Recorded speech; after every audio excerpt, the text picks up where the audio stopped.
সবাইকে আন্তরিক শুভেচ্ছা ও স্বাগত জানাই। আশা করছি আপনারা ভালো আছেন, সুস্থ আছেন এবং আজকের এই পর্বেও আপনারা আমার সঙ্গে আছেন। আপনারা অনেকেই হয়তো জানেন যে বিশেষ করে সংবাদ উপস্থাপকদের অনেক ধরনের শব্দ উচ্চারণ করতে হয়।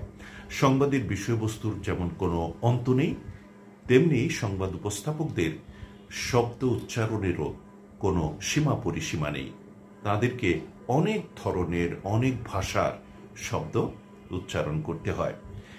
তাদের উচ্চারিত শব্দের মধ্যে উল্লেখযোগ্য হচ্ছে স্থানের নাম, জায়গার নাম বা দেশের নাম। এটা প্রায়শই আমাদেরকে উচ্চারণ করতে হয়। আজকে আমি ইউরোপ মহাদেশের বেশ কিছু দেশের নাম উচ্চারণ করব। সাধারণ মানুষ যেভাবে দেশগুলোর নাম উচ্চারণ করেন, একজন ব্রডকাস্টারকে, একজন সংবাদ উপস্থাপককে সেভাবে উচ্চারণ করলে চলবে না।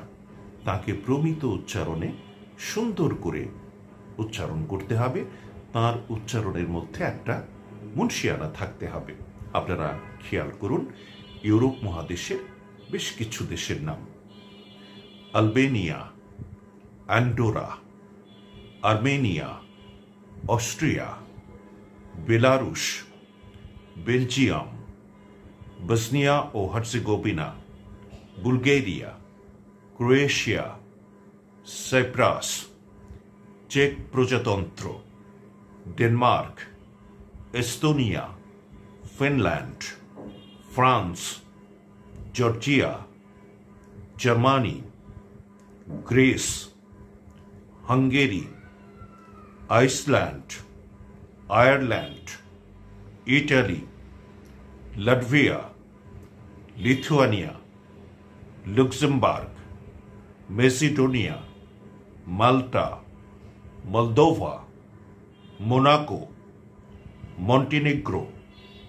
Netherlands, Norway, Poland, Portugal, Romania, Russia.